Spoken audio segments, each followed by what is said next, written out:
Good morning.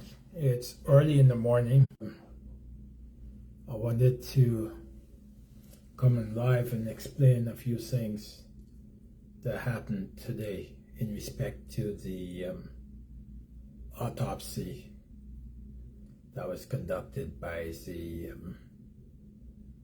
three pathologists, including Dr. Paul and Dr. Collins, into the death of Adrianna Younge.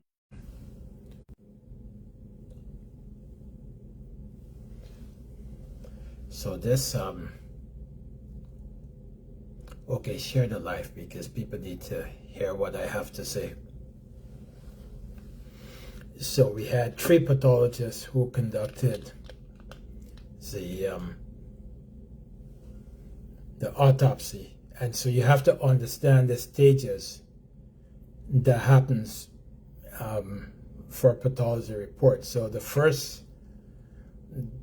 aspect of a death investigation conducted by coroners or pathologists is history. So, and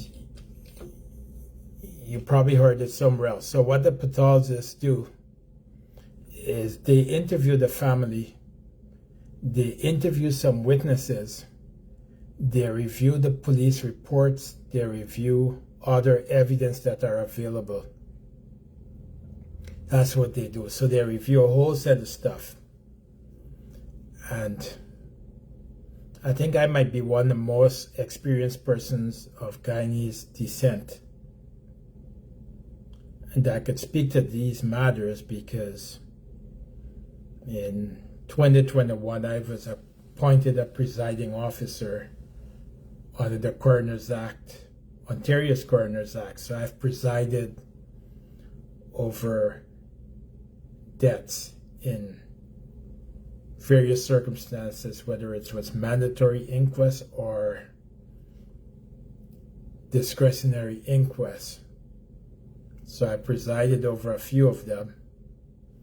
And so I think I know what I'm talking about because I had to preside with juries and I had to preside in complex cases. But I'm speaking privately because I don't intend to get involved in this case on behalf of the government of Guyana, nor on behalf of the family. So I'm speaking in my own private capacity. So like I said, the first step is you obtain the history of the circumstances surrounding the death of the girl. You interview witnesses, you review the police reports, you review the physical evidence. And then the second aspect is they conduct an external examination of the body. So they just look at the external body, record what they see, and then they cut open the body. My understanding is because of the complexity of this case, they would have cut open the entire body. What they do is they collect fluids as well. So they collect blood. During the autopsy, they collect blood and they collect fluids. And so, you know, a question was asked of Darren, the lawyer for the family. And one of the reporters says, well, how do you know, how would the pathologist know whether or not there was water, fresh water or seawater? Or how would they know the pH level of the water, whether it was the water from the pool itself that was in the deceased blood or in the deceased body? That's where the toxicological report comes in, you see, and that's what Darren should have said. You know, when the autopsy is The autopsy is only one part of the death investigation, so you have to answer who the deceased was, how the deceased came to her death, when the deceased came to her death, the circumstances, which is the why the deceased came to her death, and so on. So there's five questions. You know, how the deceased died, right? That's what they answered today. They said the deceased died by drowning, right? She died by drowning. That's the cause of death, drowning. But when you look, you ask another question, and that question determines whether the deceased death was natural, whether it was accidental, whether it was undetermined, whether it was a homicide, and whether it was a suicide. So that determination has not been made as yet. And this calls for experience, because that's why I said to the young lawyer, I said to Darren, I said, consult with lawyers senior to you that know these things. I could have given him a quick schooling on this thing.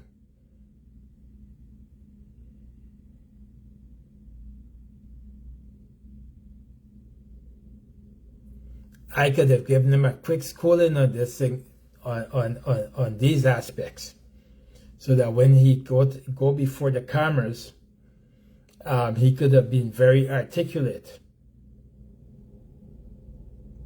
So like I said, you know, the toxicological examination is a detailed workup of blood and fluids in the body and specimens that would have been taken by the pathologist for testing, right? But I'm doing this as a public service because I think the interview with Darren was not very informed, because he doesn't have the experience dealing with these high-profile deaths. So the toxicological report will be part of the further death investigation. The investigation doesn't finish today. Not because the pathologists, 3 of them, found that the death was by drowning, doesn't mean that there's no liability. 1 or more persons could be charged with criminal negligence causing death. The pathologist didn't make a ruling, and they cannot. They don't have the expertise. Usually the people that make the ruling, whether the death was natural, whether it was accidental, whether it was as a result of a homicide, whether it's undetermined or by suicide, usually it's me or a jury. I sat with juries of 5 dealing with these issues, and so I'm very familiar with them, and there's a whole host of evidence. The death investigation doesn't end. The death investigation doesn't end when the pathology report or the pathologist prepares his report. In this case, there'll be 3 pathologists preparing a report. They have to wait for the toxicology report. When the pathologists finish their report, then that report is peer-reviewed by other pathologists. So there'll be other pathologists who will look at that report and critique it. They will look at it to make sure that it conforms to best practices and international standards. After that, you have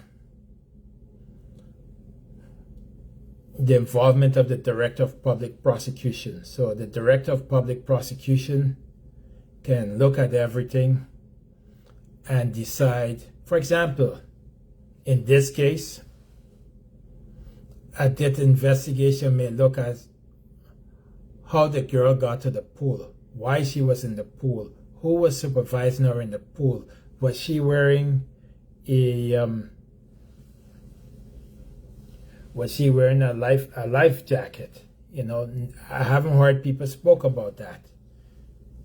Children going into pools should have you see the little kids with the little flotation devices on their hands and their feet, and some of them wear life jackets as well. Was this child wearing a life jacket? There's questions as to where she drowned. I'm not answering anything. I'm just raising the questions that people are asking. Where did she drown? She disappeared in the water at some point. How long? At what point did they notice her missing from the water? Because remember that one of the 5 questions that has to be answered is the date and time that she died. And these pathologists are saying at this point in time, they don't know the time that she died. Right? And it's interesting to ascertain whether they knew the date that she died, because that's a question that I would have. Dr. Caleb McCulloch said that that's a question he asked at the time of death, and they couldn't pinpoint the time of death. And I'm not sure why they couldn't pinpoint the time of death, but I think that question could be determined by further interviews. So if you interview persons who were at the scene, at what time was she first reported missing? Right? So you look at the time that she was first reported missing, the time that she was found,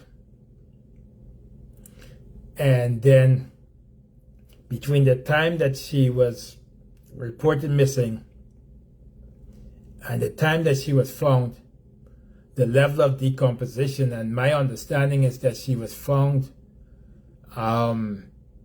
approximately less than 24 hours after she went missing, because apparently she went to the pool around midday on day 1. And then my understanding is around 9 o'clock 9, 10, 11 in the morning. The following day, they found her body. The parents, from what I surmised,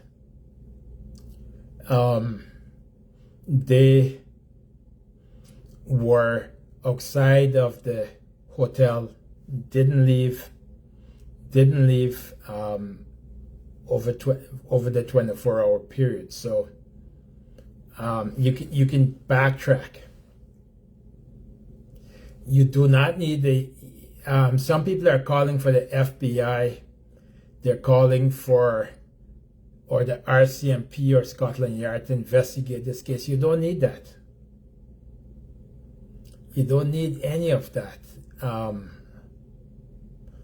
While some of the police actions are questionable, I think what is important in this case is that you have a lot of video evidence.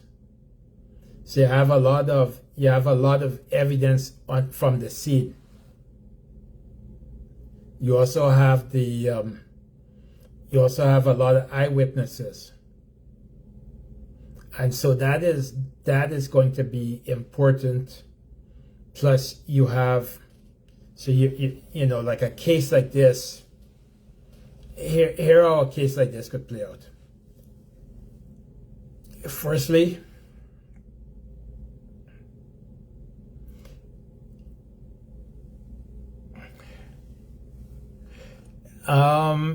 you asked if I support a COI in this case. I think in this case, it's better to have a coroner's inquest. If I was to advise the president, if I had the president's ears, I would tell him to have a coroner's inquest into the matter, because then you can have a juror sitting with 5 members of the public, and the members of the public makes the factual findings, and the jurist provides them with the law as it relates to coroner's inquest. And you know, the only a majority of the jury have to make findings of facts on a civil standard balance of probabilities. A commission of inquiry would be, you could have a commission of inquiry into the wider issues, but I think to the extent that there are questions, because remember, the pathologist said that this girl died by drowning, but you need to know whether the drowning was accidental. You need to know whether the drowning was a homicide, whether drowning was there's so much confusion about it, so you can't really determine how she drowned. So they call that. So they call that undefined. So it's not. There's no definite finding. But you know, but it's possible that they could make a finding of homicide. It's possible that they could make a finding of accident. She died by, if she drowned by accident, that's it. You know, if she died as a result of homicide, the truth of the matter is, somebody, even if she didn't die by homicide, somebody, and it might well be her grandmother, as sad as it sounds, her grandmother or somebody else could be charged with criminal negligence, causing death for having her in that pool without a life jacket, or somebody could be charged because a properly trained lifeguard was not at the pool. If the family paid, my understanding, and in Guyana, I just left there today, but in Guyana, you know, the standards could be lax, because if you're charging people $500 to use the pool, then you should have a lifeguard there. The issues of the police conduct, I mean, there were a lot of missteps. There are a lot of missteps, but I mean, that can be dealt with on various levels. Ravi asked me whether chlorine was found. I haven't seen the autopsy. I haven't seen the preliminary report. I think because people lack the experience, they don't understand that whatever those 3 pathologists said today is only preliminary. The issue of chlorine and all that stuff, that gets determined when they do the toxicology.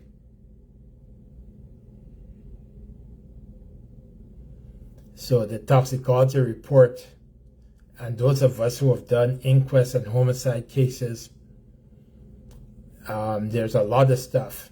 There's a lot of stuff in the toxicology report. I mean, they'll take samples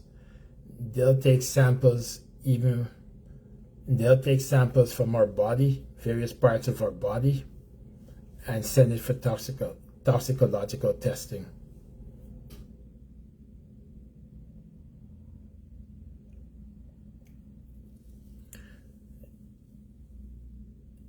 today people were disappointed with the press conference that Darren Wade had. But if Darren Wade had my knowledge, then he would have come across well, because he wasn't able to explain. He wasn't able to explain by what means. So you have the cause of death, and then you have by what means. So even if you have somebody drowned in, and I said this before, but I need to repeat it, so that if Darren goes back to do another press conference, he can explain this properly. So you have the cause of death, and you have by what means. And by what means could be homicide, it could be suicide. Well, suicide would be clearly ruled out in this case. So if I was sitting like I do with a jury, I would say, this is what I normally do. I go through the cause of death, natural, and then I'd say, well, in this case, you can rule that out. Suicide, in this case, you can rule that out. There's no evidence before you that this person meant to cause his or her own death. Accident, you can consider that. You can consider that based on the evidence. You can look to the evidence to see whether you can come to a conclusion that there was an accident. Homicide, you could consider the oral evidence of the witnesses. You can also consider the pathology report that you have, the toxicology report, and other species of evidence. So that's how we talk to the jury. When I sat with jurors, I sort of formed in my mind the cause of death. So I urged them to sort of, adopt what I'm saying as the presiding officer. And some deaths are undetermined because if there's one or two competing factors, you cannot really determine whether it was a homicide or an accident.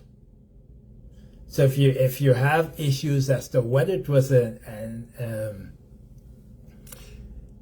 if you have questions as to whether it was really an accident or whether it was a homicide, then you just say it's undetermined.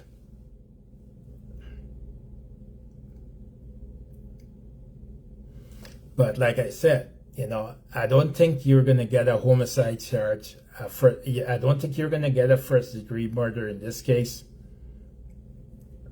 I don't think you're going to get a second-degree murder, nor a manslaughter. But it's possible. It's possible in this case you can get a criminal negligence causing death. It is possible as well that an inquest could be held into this death, given the police, given the allegations that the police may have been too slow to act, the police may have been involved. An inquest could answer those questions. A commission of inquiry could answer broader questions. But in Guyana, we've had a history of commissions of inquiries, and the executive take no meaningful actions to implement the recommendations. In Guyana, I've sat on a number of commissions of inquiry, including the Linden Commission of Inquiry, where those 3 men were killed on the bridge.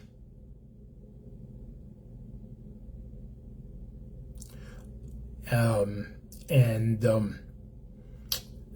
a lot of the recommendations weren't implemented. I also participated into the inquiry that President Granger called into a purported attempted assassination of him. So he had an inquiry that looked into all those circumstances. A fulsome report was created.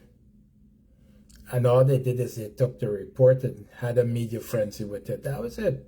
President Granger didn't implement those recommendations.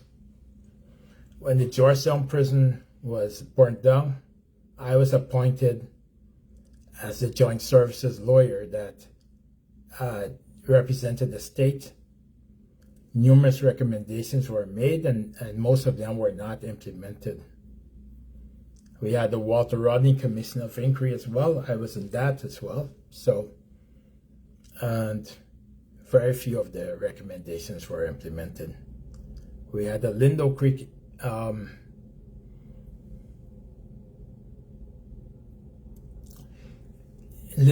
inquiry, and very few of the recommendations were implemented.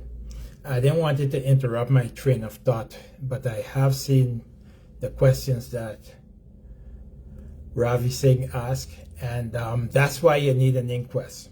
Like you're not like I see what you wrote there, but because I've sat as a jurist in these cases, I'm a little smarter than the young lawyers in terms of answering questions that a jury can answer. So at this point, you need an inquest or some form of fact-finding that would answer those questions. The witnesses can testify as to what they saw or heard. You look at video evidence if it exists, and that's real great objective evidence. But I don't see myself answering any of those questions. Those are questions that a fact-finding process has to bring out. I can only tell you I wanted to come on here and I wanted to explain in a more intelligible manner what took place today. Usually when there are autopsies, it's just the police officers and the pathologists in the room and their assistants. The family are not in the room, nor is the lawyer for the family. What they do is, to the extent that they have the family in the room, at least in Ontario, where I live, the family comes and they're behind glass, and they're there to identify the body. They're there to identify the body, but they do not have any part to play in terms of observing the processes that were undertaken. As well, the family doctor has no role to play in observing an autopsy. This is quite unusual that they had the lawyer, a family member, and the family doctor and the family nurse in the room as the autopsy was being conducted. It usually do not happen, and the family doctor was asking questions of the pathologist. 3 experienced pathologists. I know Dr. Collins. I'm very familiar with Dr. Collins because we were involved in 2 different death in custody conferences, and then we were involved in we're members of Physicians for Human Rights because I sat as a presiding coroner or presiding officer. I get let into all these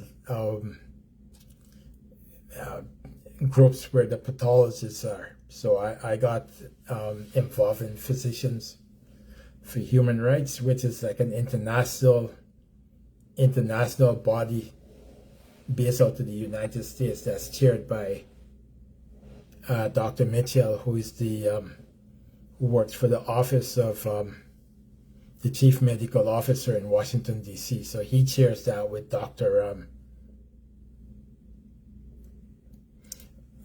Walker from Ottawa. So they let me into these things, and then I was also, I do rungs. So the doctors call it rungs. But it's like medical, it's like Zoom and team sessions where we get together and there's a doctor that's leading the discussion on some aspect of pathology, and they're discussants. And so I get to do all that. So I'm a lawyer, a medical lawyer. So I'm a lawyer that has had extensive training in medical aspects, particularly of death and of the body. And I posted 2 of my rulings. Rulings are very important. I didn't realize how important rulings are until I started writing them. And people look forward, the participants to the inquest look forward to the rulings, and then they have all kind of discussions about what I meant when I wrote paragraph 5 or what I meant in paragraph 7, and there's all kind of debate amongst the lawyers about what I meant, and sometimes I have to write addendums just to clarify. But I'm gonna come off this live. I just want to see if anyone have any questions before I come off the live.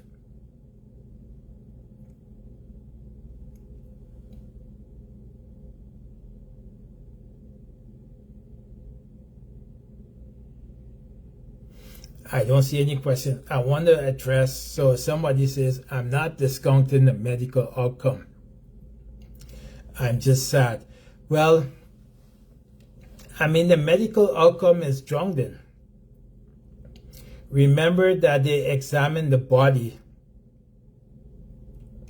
and you'd be surprised if you read the autopsy reports. They look at your anus to see whether there was any perforation or any signs that somebody entered it. For a female, they look at the vagina to see if there was any penetration. They look at the penis. Like when you read these autopsy reports,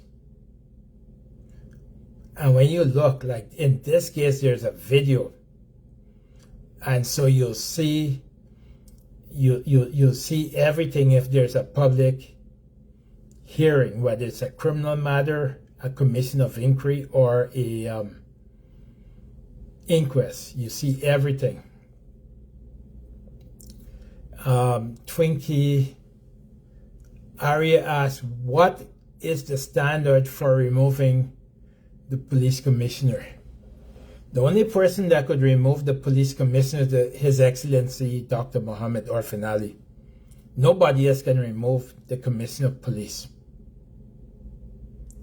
So at this point, Mr. Hicken could remain commissioner until he's 60, because he's appointed at the pleasure of the president. So if the president calls him in tomorrow, remember there was this case of Leroy Brummel. When he was commissioner, President Ramatar called him in and told him to pack your bags and go tomorrow. So the president it's at the president's pleasure or leisure. There is no standard. The president is the president. If he wants that commissioner to be removed, he will remove him. But that is his own deliberate judgment. It's nobody else's deliberate judgment. It's not yours, it's not mine, it's not anybody else. And that's the power of the president.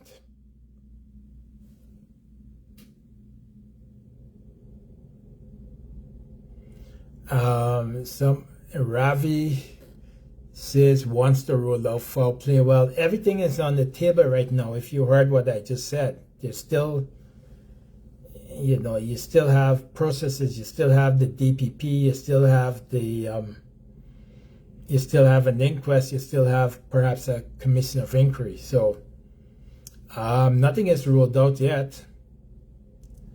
Leadership can exist as it is councils. This is too much cries of my Guyanese people. Well, you know what? I can't really comment on that. Like I said, you heard my explanation just now. And Ravi says removing the commissioner wouldn't solve anything. He's a man with integrity. So there you go. You have one point of view. Ravi have another point of view. I should tell you, Clifton Hicken and I knew each other as teenagers. So when I was 17 years old, Hicken was 16. We knew each other since then. We go back. We go way back.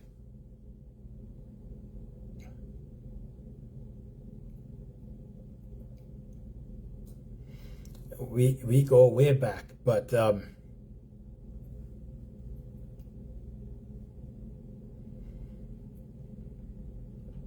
I'm not getting involved in how the president exercises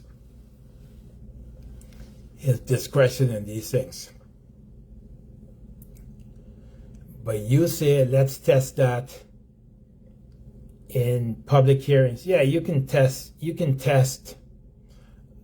Well, the thing about it is, if you have an inquest, the inquest is narrow in scope. The inquest only answers 5 questions and then it makes recommendations.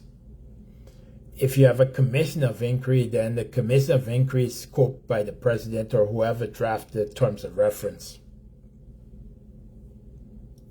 So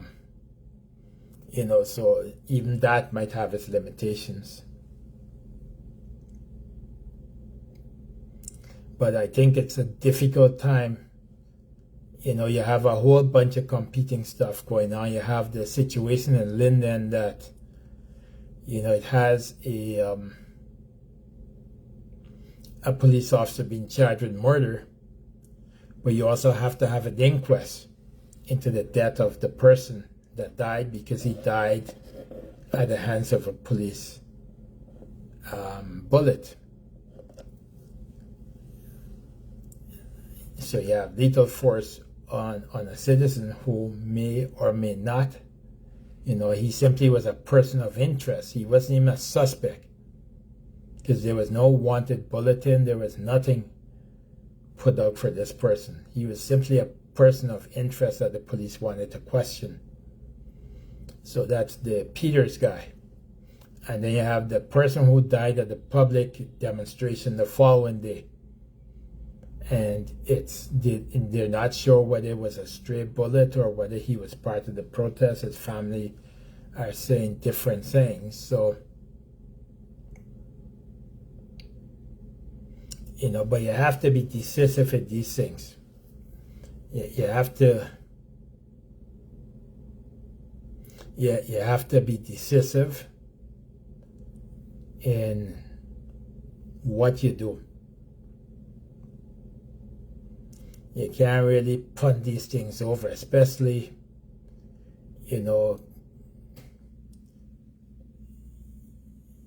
what we're seeing. I think the lawyers and the social justice activists can do a good job in terms of saying or crying out for the public.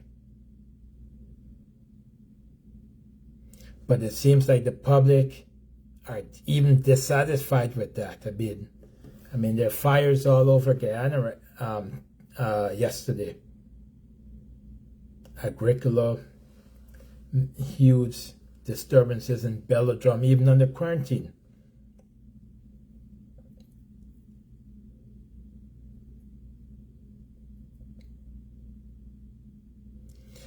And,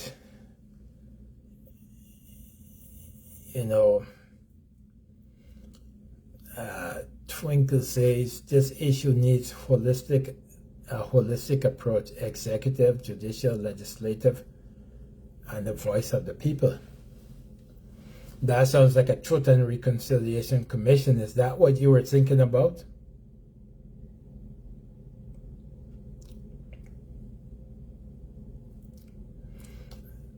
And Darren's mom is watching, so let me repeat what I said about Darren, because his mom is watching, and she may be very nervous and unhappy and so on with what she read on the PNC page and other pages. I listened to the whole of Darren Wade's interview today, and I said earlier that Darren isn't experienced in these cases.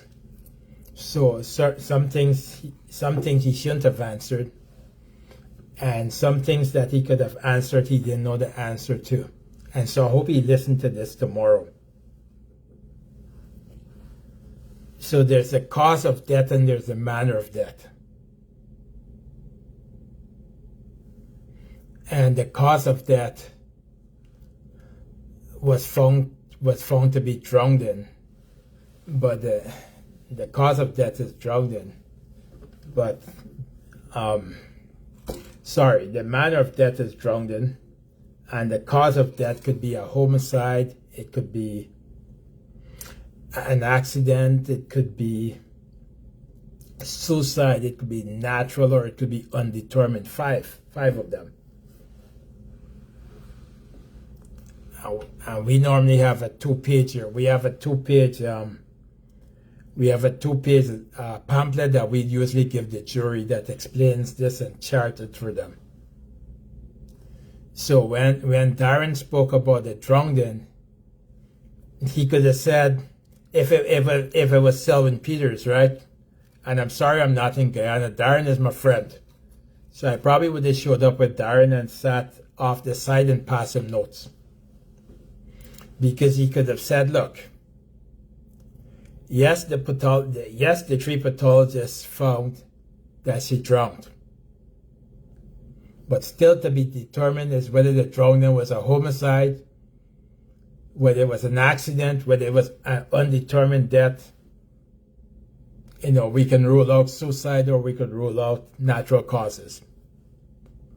Right? But we still got three different elements to be determined. And that would come across real nice, Darren. Darren is my boy. I like him. Let me tell you all the story about Darren.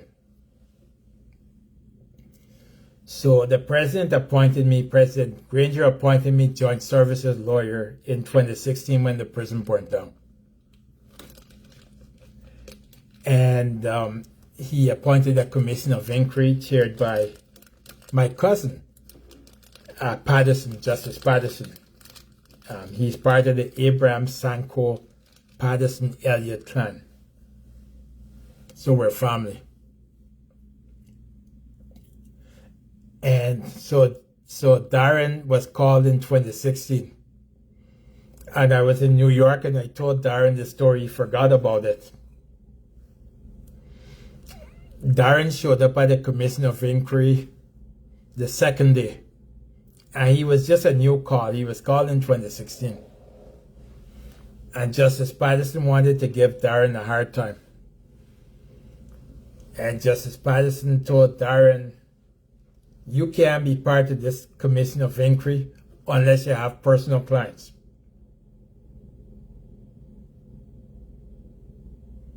The next day, Darren showed up with 5 clients. Darren went to the prison and got 5 clients to represent.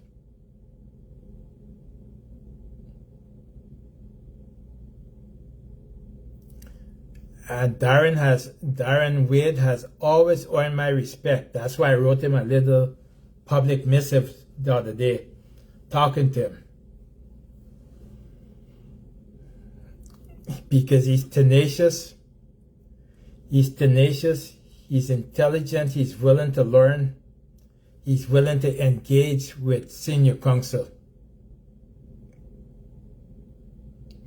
And he does good work. It was Darren Wade that won the teacher's case in High Court. It was young Darren Wade that won that case before Justice Kissoon, complex labor law. It was Darren Wade that won the case recently again with Leland Saul, who was dismissed. And the question was whether the government should pay out his contract.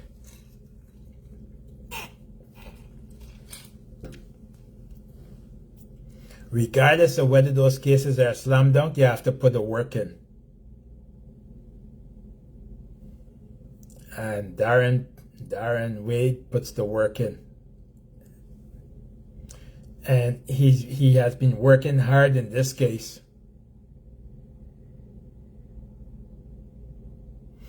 Yeah, he's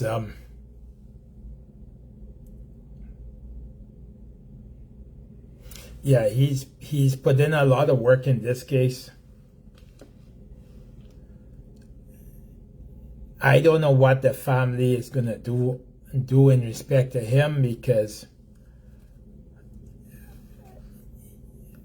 I think he could have done a better job at explaining to them. Like if he had explained to them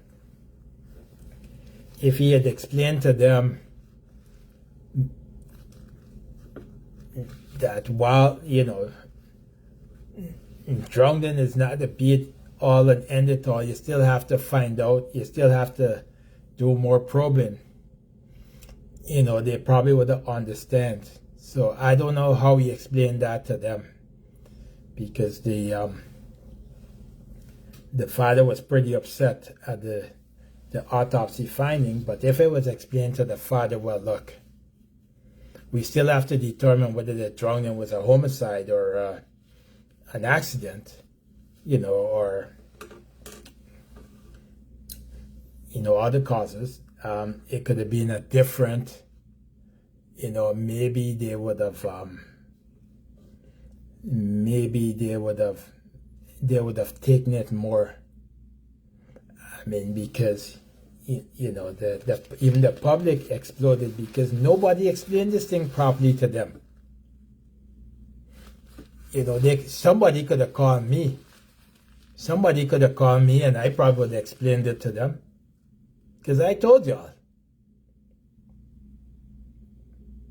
And I could have explained it to Darren, or I could have explained it to the president or somebody else, so they could explain to the public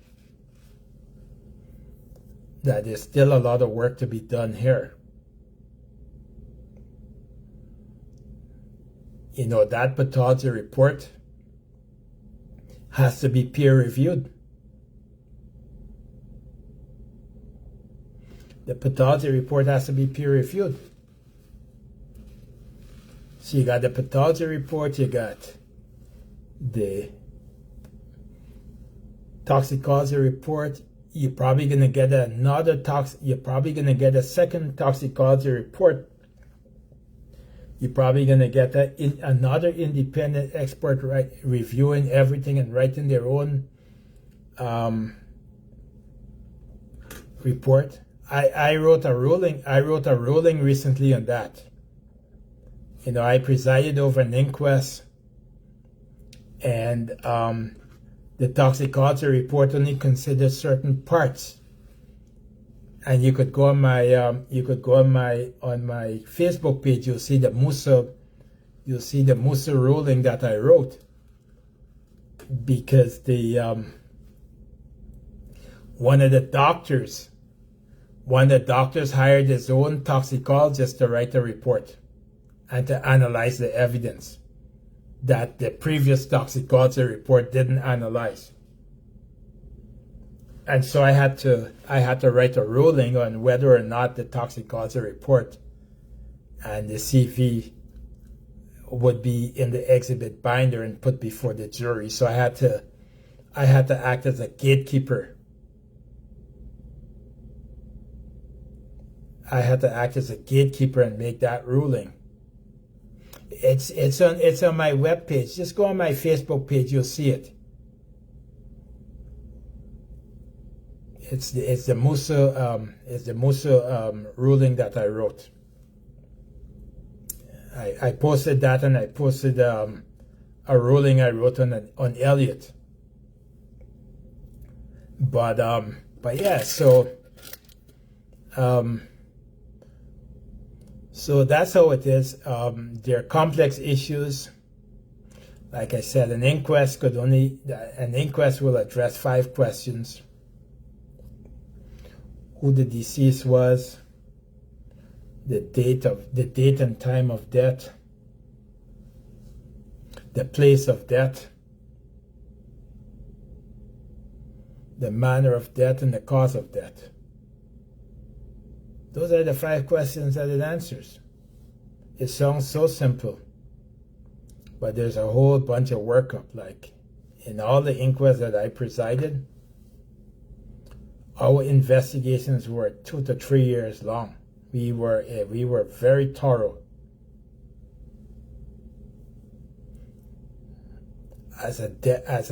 So when I presided over inquests, the Coroners Act made me a death investigator before I presided with the jury. And the investigation used to be thorough and had some of the best investigators that the province could assemble. There were investigators from all over Canada. Some of the investigators assigned to me were from the military, from the RCMP, from the Special Investigations Unit, from homicide squads, from anywhere. Major homicide investigators, they all were assigned to me. And there's only one of the investigators that did better than me. But I was an investigator of the investigators, and then they assign you Crown lawyers as well.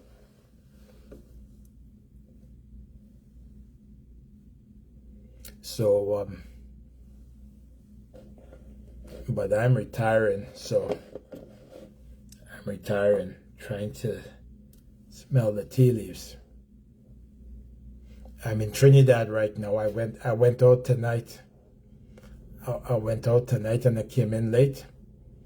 And then I said, let me do this live because I don't think that certain things were properly explained. And I should come online and explain it.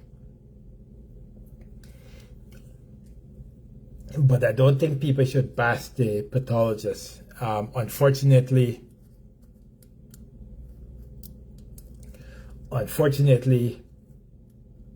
this whole thing was a mess because they didn't have the proper people. And sometimes they don't want the proper people because I was in Guyana. I left Guyana today. I was in Guyana, yesterday. This is a new day. I was in Guyana, and nobody called me and asked me anything. Not a soul called me and asked me anything, given my international experience. I started dealing with death in custody cases since 2004.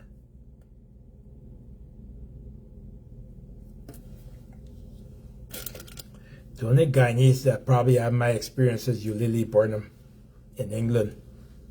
She did a lot of human rights type of cases and death cases.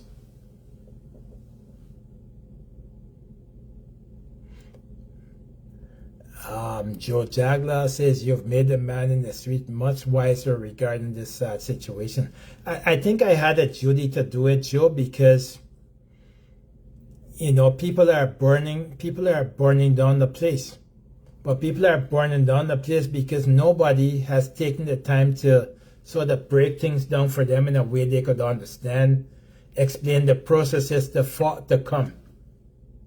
You know, somebody that has been paid could have sat and did that, could have explained, you know, what comes next through the death investigation process, the role of the DPP, the role of an inquest in the Coroners Act, the role of a possible commission of inquiry under the Public Inquiries Act. You know, that sort of stuff. You need that.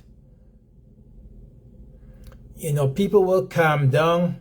People will calm down if you break things down for them. But you have to have the right people to do it. And you could tap into people with experience. I'm not going to send you a bill.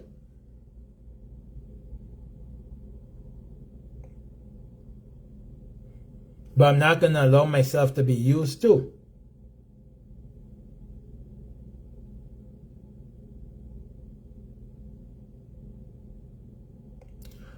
All right, this is it.